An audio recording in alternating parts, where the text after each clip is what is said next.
लेकिन जी दोस्तों अज फिर जनाब आए हैं गड्डियां वेखने वास्ते। अज जो मौसम सही अज ठंडी हवा शवा वगदी पई अज गड्डियां खाने गड्डी तो वेखने गड्डियां बड़ी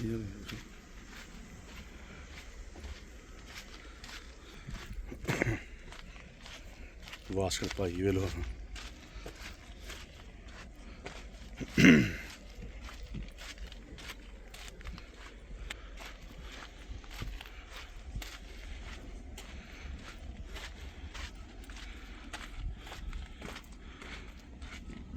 बहुत सारी गड्डियां